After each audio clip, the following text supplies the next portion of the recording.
आज का ये जेल परिसर का विस्तार तो मुझे समझ में नहीं आ रहा कि इस विषय पर मैं कोई खुशी प्रकट करूं या ना करूं,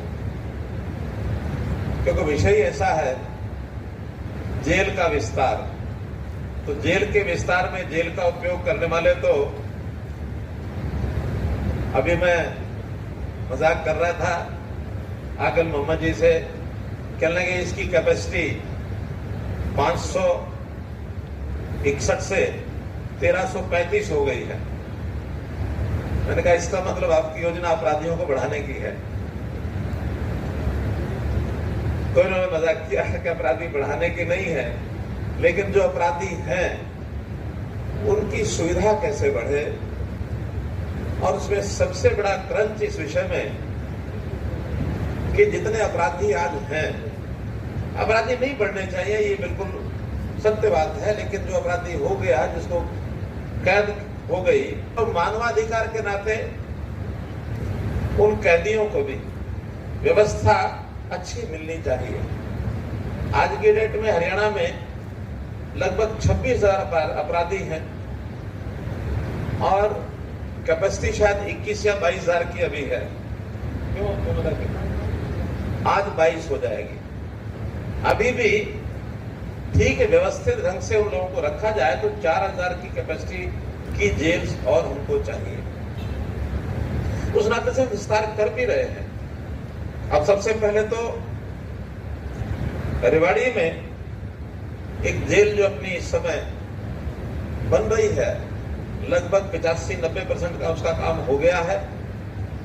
उसको आने वाले 6 महीने के बाद फरवरी 2024 में वहां पर कैदियों को रखा जा सकेगा, ऐसे मुझे बताया गया है।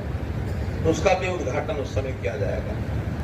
इसी प्रकार से फतेहाबाद में हमने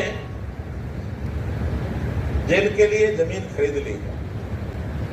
योजना में यह है कि हर जिला केंद्र पर जेल होनी चाहिए, ताकि कैदी तो जहां चला गया वो कैद में रहेगा, लेकिन जो बाद में लोग मिलने जुलने आने जाने वाले रहते हैं उनको भी तो कठिनाई होती है। तो हमने फतेहाबाद में जमीन खरीद ली है और कल ही यानी कल 4 तारीख को हमने चरखी दादरी में भी एक 62 एकड़ जमीन, बल्कि जरूरत 62-40 की थी, लेकिन और कुछ चरखी दादरी नया जिला बना है, इस नाते से कुछ और ऑफिस के काम आएगी, तो हमने 98 एकड़ जमीन कल ही खरीदी है चरखी दादरी के कार्यालय और जेल को मिला करके। तो ये चीजें आगे बढ़ा रहे हैं। इसी प्रकार जेल के अंदर जो कर्मचारी अधिकारी जो रहते हैं उनको ट्रेनिंग की भी आवश्यकता होती है। जैसे पुलिस ट्रेनिंग सेंटर्स हैं, ऐसे जेल ट्रेनिंग सेंटर करनाल में ये बनाया जा रहा है। और जहां तक मुझे जानकारी दी गई है, इस दिसंबर में, आने वाला दिसंबर, उस समय ही उसका उद्घाटन हो जाएगा। तो ये जो गलती हुई है वो मेलाफाइड है या बोनाफाइड है? मेलाफाइड है, सजा ज्यादा होगी, और बोनाफाइड गलती है तो सजा कम होगी, जहां तक लीगल लैंग्वेज का विषय है। मेलाफाइड जानबूझ के की गई है, बोनाफाइड हो गई है। तो मनुष्य गलतियों का पुतला है, हो जाती है, लेकिन उसको भी सजा होने के बाद ठीक से उसकी अगर व्यवस्था की जाए तो हम लोगों को यही इच्छा होती है कि सुधर करके जाए। तो मैं तो कहूंगा कि जेल के बाहर लिखवा दीजिए कि सजार्थ आइए, सेवार्थ जाइए।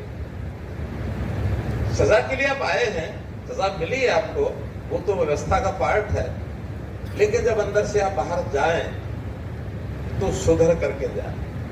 और बहुत से ऐसे कैदी होते हैं, बड़े गुणी भी होते हैं, उनके अंदर कुछ ना कुछ विधाएं होती हैं, टैलेंट होता है।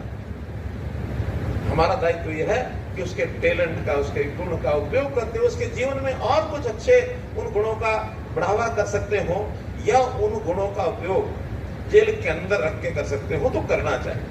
आपकी जानकारी के लिए बता रहा हूं, अब मुझे पता नहीं कि ये विषय मुझे बाहर बोलना चाहिए कि नहीं बोलना चाहिए। कुख्यात अपराधी दूसरे प्रदेशों में बहुत होते हैं। कई बार उन कुख्यात अपराधियों को उसी प्रदेशों में रखना उचित नहीं होता, क्योंकि वहां भी कई प्रकार के ऐसे लूप होल्स होते हैं कि कुख्यात अपराधी जेल में अंदर जाने के बाद भी उस प्रकार का अपराध करते रहते हैं। खुद नहीं करते तो एक चेन बनती है, लिंक बनता है, उसके माध्यम से वो करते हैं, मोबाइल से करते हैं, कुछ और करते हैं। लेकिन हमारे जेलों के ऊपर इतना भरोसा है हमारे अधिकारियों का कि बाहर के ऐसे कुख्यात अपराधी उनको हरियाणा में भेजने के लिए वो निवेदन करते हैं कि हरियाणा की जेलों में बहुत ज्यादा गड़बड़ नहीं होती है, कुख्यात अपराधियों को आप अपने जगह देकर के रखिए। हमारे यहाँ 300 ऐसे कुख्यात अपराधी दूसरे प्रदेशों के हमारी जेलों में हैं, सोलिटरी जेलों में हैं, कोई गड़बड़ नहीं कर सकते हैं और अच्छी व्यवस्था में उनको रखते हैं। व्यवस्थाएं अच्छी हैं, लेकिन इतनी अच्छी भी ना बनाई जाए कि कोई कैदी अंदर आए तो बाहर जाने का मन ही ना करे उसका। सीमाएं तो उसकी भी रखनी पड़ेगी। यही है कि एक कैदी वो आए, सुधर करके बाहर जाए। आज वैसे भी 5 सितंबर है, शिक्षक दिवस है। शिक्षक दिवस के अवसर पर मैं शिक्षकों के प्रति आदरपूर्वक सम्मान में प्रणाम करता हूं। शिक्षक हमारे जीवन को बदलता है, लेकिन ऐसे मौके पर कोई व्यक्ति जेल में चला जाता है और उसका कोई अध्यापक उसको पता लगता है कि मैंने इसको बचपन में पढ़ाया, बड़ा होकर के ये अपराध करके जेल में चला गया, मन में उसके लिए दुख होता है। हो सकता है कि कहीं इसकी शिक्षा में मेरे द्वारा कमी रह गई हो, माता पिता को दुख होता है, हो सकता है हमारे द्वारा कोई कमी रह गई हो, लेकिन किसी एक के कमी की बात नहीं है। कुल मिलाकर के कई बार वातावरण व्यक्ति को अपराध करने पर मजबूर करता है। वातावरण बनाने में समाज की एक भूमिका होती है। तो समाज में हम सब लोग अच्छा वातावरण बनाएं, जेलों के अंदर अच्छा व्यवहार उनके साथ करें कैदियों के साथ, और कैदी अगर सुधर के बाहर उसको भेजना चाहते हैं तो जो हमारे एम्प्लॉइज हैं जेल के, वो भी एक उदाहरण के तौर पर एक शिक्षक की भूमिका ही रखें कि उनके साथ व्यवहार शिक्षक का करें, उनको पढ़ाएं, उनको बताएं, उनको संस्कार दें। तो एक शिक्षक की भूमिका आज के इस अवसर पर जरूर हमको याद रखनी चाहिए। और ये बात महात्मा गांधी जी ने भी, एक बात जब उनसे पूछा गया कि अपराध बहुत बढ़ रहे हैं, अपराध के रोकने के लिए क्या करना होगा, तो उनका उत्तर था कि अपराध को रोकने के लिए कानूनी व्यवस्था तो अपना काम करेगी जो करना है, लेकिन अपराधी के लिए संदेश ये है कि गलती होने पर उसको अपने आप को सुधारने के लिए उसको आत्म स्वीकारोक्ति ये जरूर कराना चाहिए। गलती हुई उसको मान ले, आधा सुधार उसमें आ जाता है। हमारे सारे सिस्टम अंग्रेजी कानून व्यवस्था के हिसाब से चल रहे हैं। बहुत चीजों का सुधार करने की आवश्यकता कानूनी रूप से भी है। आपकी जानकारी के लिए भारत सरकार ऐसे सब सिस्टम्स को बदल रही है। अभी नए जो सिस्टम आ रहे हैं उसमें चाहे आईपीसी हो, चाहे सीआरपीसी हो, चाहे एविडेंस एक्ट हो, इनमें बहुत परिवर्तन करने जा रहे हैं। तो मैंने हमारे जेल के अधिकारियों को कहा कि आपको किसी चीज की आवश्यकता लगती हो तो उसकी जानकारी भी मैं जरूर आज देना चाहूंगा। तो उन्होंने जो मुझे बताया है, एक तो जो प्रिजनर्स है, आखिर अस्वस्थ वो भी होते हैं, हेल्थ डिपार्टमेंट का सिस्टम होता है, लेकिन उस हेल्थ सिस्टम में यदि हम टेलीमेडिसिन की व्यवस्था करें तो ये उनके हित में बहुत बड़ा काम होगा। मैं घोषणा करता हूं कि सभी जेलों में टेलीमेडिसिन फैसिलिटी ही शुरू की जाएगी, ताकि अंदर बैठे ही वो फोन से भी अपनी बात बताए तो उसके इलाज के लिए उसको हम करा सकें। जाए तो जैसे अभी 25,000 कैदी हैं, तो 25,000 कैदियों को अगर 400 रुपया साल का और बढ़ाया जाए तो कितना बन गया? एक कैदी का अगर 400 रुपया साल का बढ़ाते तो कितना हो गया? 1 करोड़। लेकिन 400 रुपये तो मतलब 1 रुपया ही बढ़ेगा। और अगर 10 रुपया कैदी का बढ़ाना हो रोज का तो कितना हो जाएगा? 4,000 रुपया एक कैदी का 1 साल का, तो ये बनता 10 करोड़। तो मैं 10 करोड़ रुपया आज मंजूर करता हूं कि हर कैदी के खाने पर 10 रुपया प्रतिदिन और बढ़ाया जाए। तो 10 करोड़ रुपया जैसा डिमांड की गई है। और कोई 10 पर बंधना नहीं है, करोड़ 2 करोड़ रुपए ऊपर में लगता तो लगा देना, लेकिन खाना अच्छा मिलना चाहिए कैदी को, ये मेरा उसमें एक सुझाव है। आइटम क्या लेनी है वो आप लोग इसमें तय कर सकते हैं। और हमारे जेल विभाग के लोग कमाई भी करते हैं। कमाई कैसे करते हैं? अभी पिछले दिनों कहा कि जेल के बाहर कुछ जगह पर जमीनें हमारी खाली पड़ी है। सुझाव आया कि यहाँ कोई व्यवसायिक प्रोजेक्ट लगाना चाहिए, तो हमारी 11 जेलों के बाहर पेट्रोल पंप सैंक्शन कर दिए हैं।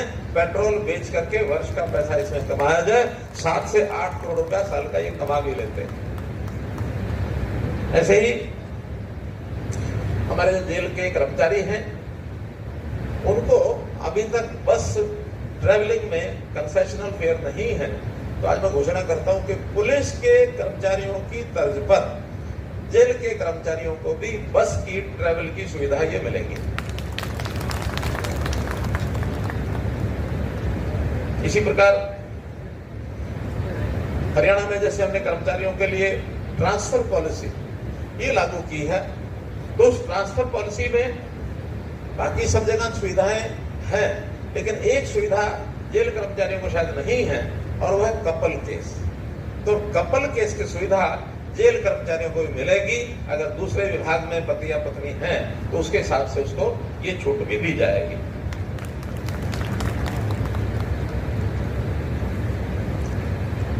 आज चूंकि एक जेल का उद्घाटन है और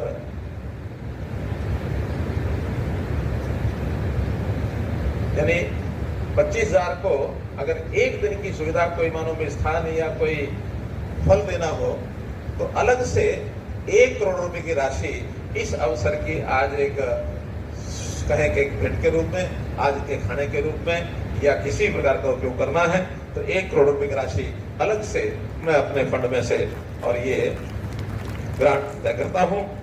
इस नाते से मित्रों, भाइयों बहनों, हम सब लोग एक संकल्प लें कि हम अपने जेल के कैदियों के प्रति अपना व्यवहार ये अच्छा करेंगे। हमारे जिम्मे बहुत बड़ा काम एक है मनुष्य निर्माण। मनुष्य निर्माण में सामान्य व्यक्ति को संस्कार देना शायद आसान है, लेकिन जो बिगड़ा हुआ व्यक्ति है उस बिगड़े हुए व्यक्ति को संस्कारित करना बहुत कठिन काम है। आपके जिम्मे ये काम है, आप बहुत निष्ठा से, श्रद्धा से, बड़ी परिश्रम से इस काम को आप करें। बहुत बहुत धन्यवाद, बहुत बहुत आभार।